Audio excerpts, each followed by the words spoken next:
Welcome back to the channel, everybody. Thank you so much for joining me and allowing me to continue to be your daily advocate. If you're new here or you're not subscribed for any reason, please do me a huge favor and hit the subscribe button. Thank you to all of you who have been watching and following me for so long. It truly means a lot, and I'm glad that I can be this person. SEC is proposing a string of secret crypto rules. What the heck does this mean? Purse is convinced that this is just an excuse for the government to spy on crypto traders and related businesses. So here are some of the details. The SEC is planning to introduce some sweeping crypto rules that would allegedly allow regulators to check in on the activities of crypto exchanges and DeFi platforms. So guys, be very, very careful where you're custodying your crypto. The SEC is working to regulate crypto at all costs, according to Bitcoin and crypto bull Hester Peirce, who is often referred to as Crypto Mom for her pro-Bitcoin attitude. This could be very dangerous for the entire digital currency industry in that the rules are going to likely be implemented secretly. That sounds super shady. All right, this new set of regulations is being introduced in a 654-page document that surprisingly doesn't mention crypto once. However, the loopy verbiage allegedly applies to the space and will allow the SEC to check in on digital currency companies without having to say they are doing so. So in an email, Hester Peirce explains the proposal includes very expansive language, which together with the chair's apparent interest in regulating all things crypto, suggests that it could be used to regulate crypto platforms. The proposal could reach more types of trading mechanisms, including potentially DeFi protocols. Wow. We know Gary Gensler has been hard on cryptocurrencies, wanting to bring in sweeping regulations, wanting to kind of rein in the beast because, I mean, let's be frank, it's getting out of control and they do not have a good handle on it. Many are critical though, Gary Gensler not taking a responsible approach and just kind of lazily saying, okay, we're gonna do this for everything. Critics suggest that's going to stifle innovation in the US, which I tend to agree with. You can't really take every cryptocurrency and lump it all into the same box. As Brad Garlinghouse mentioned a couple of years ago now, don't paint us all with the same brush. It wasn't in the same kind of context, but you know, that I think is a good example, is a good description of how cryptocurrencies should be classified. You know, all cryptocurrencies are different. They serve different purposes. Some are scam coins. I mean, quite frankly, we do need to rid the cryptocurrency market of those scam coins. But Gary Gensler suggesting this, you know, this being a sneaky way for government to check in on your crypto purchases, exchanges, profits and losses on cryptocurrency exchanges and DeFi platforms secretly, that sounds super, super shady to me. And Hester Peirce obviously shining some light on this, which I applaud her for doing. That's interesting. I mean, this law has not been enacted. However, this is just some murmurings, I guess, going around the water cooler. Anyway, wanted to bring that to you guys. Gotta thank Michael for posting that. Then I saw this, guys, from Jeremy Hogan. Did you know that the USA has a civil forfeiture law, which means the government can seize your property simply by alleging that you are engaging in illegal activity.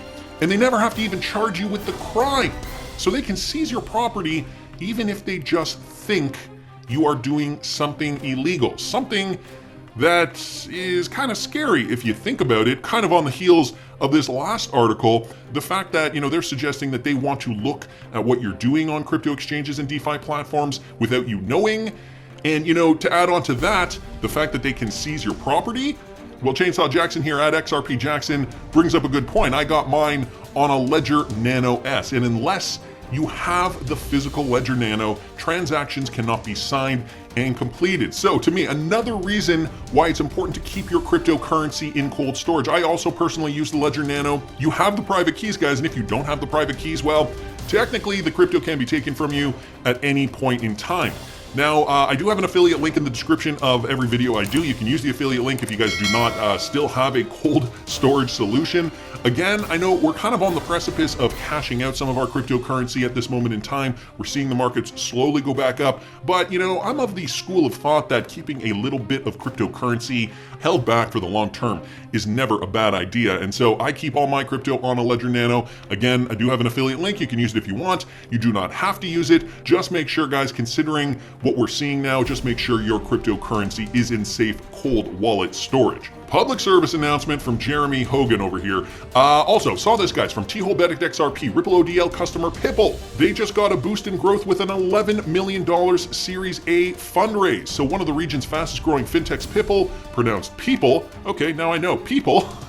announces it has closed an $11 million Series A financing round with participation from a diverse group of international family offices and HNWIs. The international blockchain technology-based company provides digital payments and financial services for smartphone users to carry out online transactions without the need for a bank account or credit card.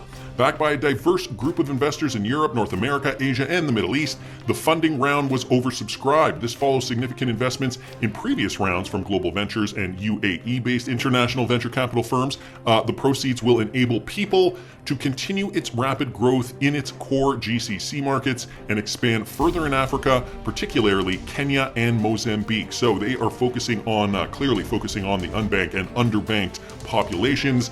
Maybe that is why they are pronounced People, because they are a fintech for the people who likely are underbanked, underserved in their region of the world. Considering you can carry out online transactions without the need for a bank account or credit card, really does speak volumes to what they are doing, and clearly makes sense why they have chosen to be one of Ripple's ODL customers. So great news there. They're getting their first seed round, $11 million. Certainly a start. So it sounds like they are going to leverage this capital to expand into these markets, serving more underbanked communities. Great news there. Wanted to thank T-Hole Bedek for posting that. Also wanted to mention this, guys. Ripple just released their latest report, and I have it linked here in this tweet thread, retweeted out by the Wrath of Kahneman. Interesting report because, as Wrath of Kahneman points out, there were some surprises that I think we should address. Now, he's written a little thread on this. I'm going to go over some of his points because I also find this interesting. There is important framing going on, and Ripple has taken their phrase Internet of Value to encompass Web 3.0 and the metaverse. Now, let me just begin by saying, from as far as I can remember, from the beginning, 2017 up until, let's say, last year, Ripple's focus has always been on cross-border payments, telling us how fast, easy it was to source XRP for liquidity to fulfill those cross-border payments cheaply and instantaneously. Essentially saying, we are going to be a competitor to Swift, we are going to blow them out of the water, and sure enough, Ripple has scaled up. They're a partner now with central banks. I feel like that part of their journey is almost complete, even though we're not actually seeing the volume in the transactions right now. I feel like the setup is already in place. It's now just a matter of flipping that proverbial switch. But now, look at what they are focused on. So going back here, the Internet of Value and encompassing Web 3.0 and the metaverse. The Internet of Value is quite literally on every page of the report. Along with NFT discussion, it offers hints of capitalizing on XRPL tokenization capabilities. So now they're expanding NFTs, talking about the Internet of Value as well. And then he says, what phrase isn't in the report? Interoperability or remittance or cross-border transactions. It's in part the scope of the questions asked, but also how Ripple's strategy has developed lately. A development, maturation, not a swing away from remittances. Ashko Blue, who is Ashish Birla, told us as much at the end of last year. In the background of this study are his comments that XRP liquidity has built enough that corporate treasury payments are in sight again. And so that was a comment that Ashish Birla made back in October of 2021. And there are two surprising findings in the report. First, businesses said speed benefits are often seen as more important and or more likely to be achieved using blockchain than cost benefits. The assumption has been cost savings would drive adoption. Well, mine anyway. That might not be quite true. So it's looking at businesses and they are saying we need speed more than anything, and Ripple can provide that. Second, enterprises reported pre-funding was not a benefit they care much about. It's such a surprising result that Ripple had to add, we know from talking to customers, is in fact a massive pain point.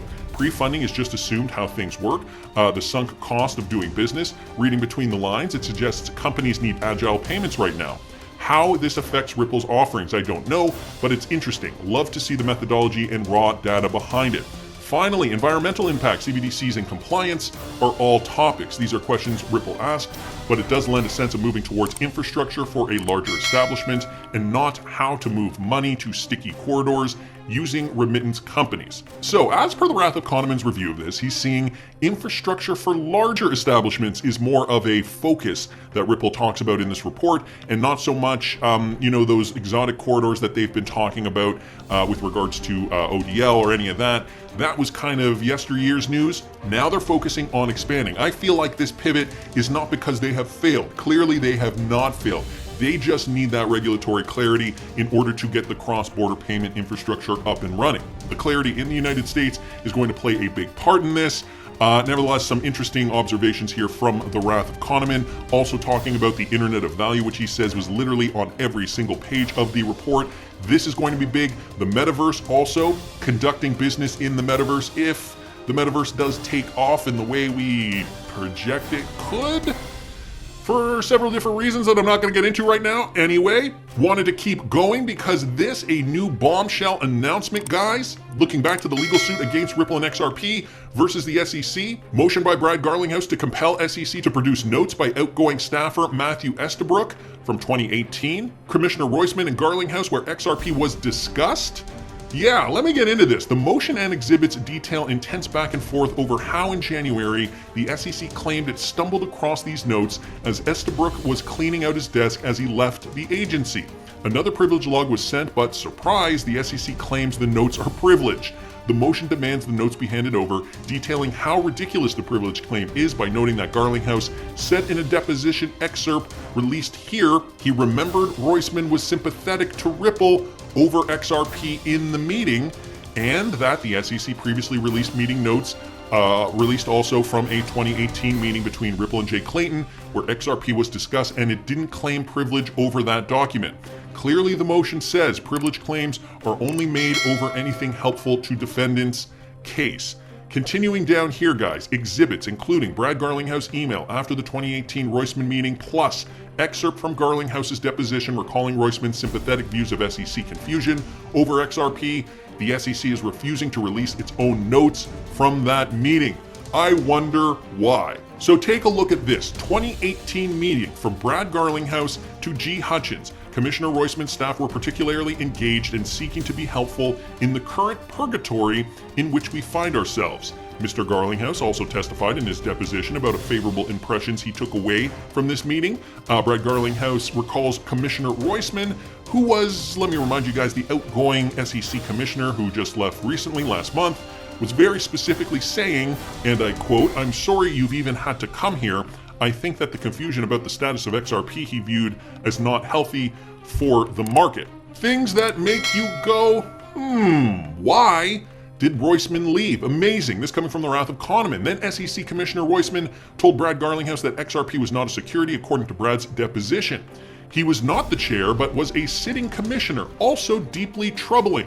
Here's a transcript from the deposition. In these meetings with the commissioners, did any of the commissioners tell you that they did not believe that XRP is a security? Brad Garlinghouse's answer, yes. The question, who? Brad's answer, I recall Commissioner Roisman very specifically saying, "I'm sorry you've had to come here. I think that the confusion about the status of XRP he viewed as not healthy for the market.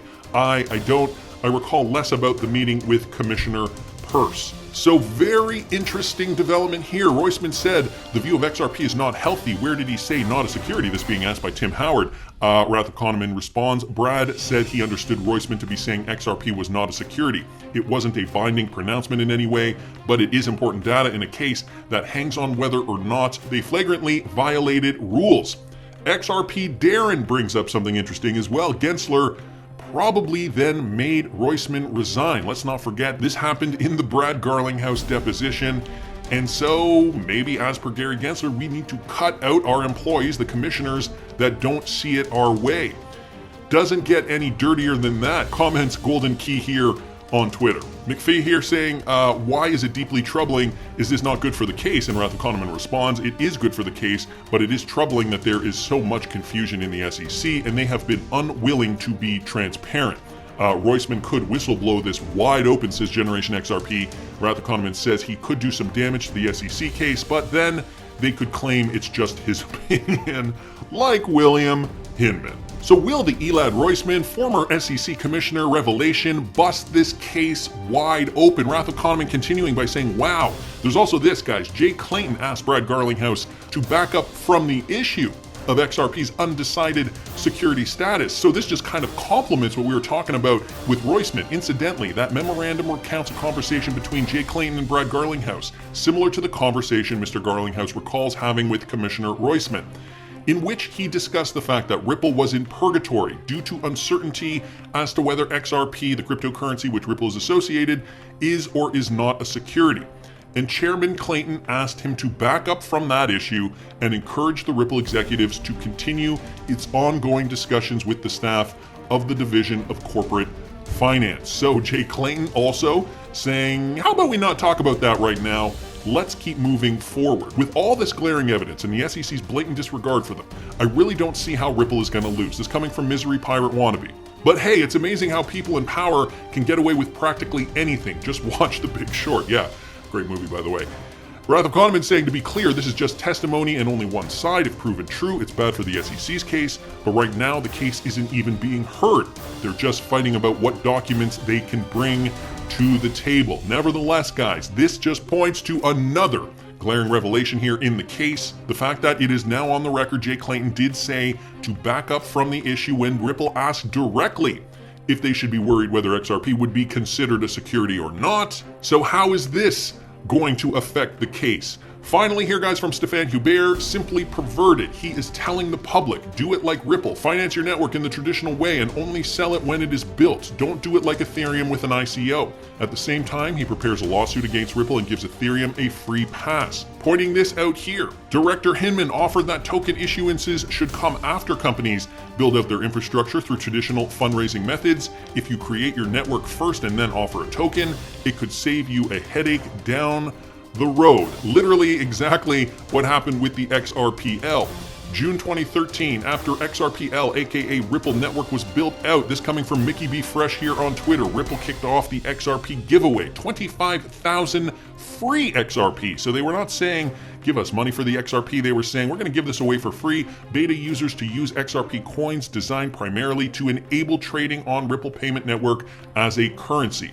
The value of XRP does not limit its use for payments, exactly the opposite of an ICO. So 5 days after the giveaway, this was from 2013, 5 days after the giveaway, Ripple is still trickling its XRP currency to the market. Long anticipated giveaway, company sent Ripple's units, that's what they were called at that time, to the markets. 25,000 beta users. The users had signed up on an email list as part of the giveaway. Coins are designed primarily to enable trading on the Ripple payment system. To make a trading in any currency, a Ripple account must have 12 Ripples available for each order. Account must be stocked with 50 Ripples to be active. So more evidence here, guys, suggesting it is an open payments network. There was no ICO. How can you classify XRP as a security? And so will this new information surrounding Elad Roisman come to light, be analyzed by the judge as a winning piece of evidence for the defendant's case? So enjoy your day, everybody. I'm always here for you. Leave any comments or questions below and be sure to subscribe. But thanks, everybody. I really appreciate you. Enjoy your day, and I always have your back. So thanks so much, everybody.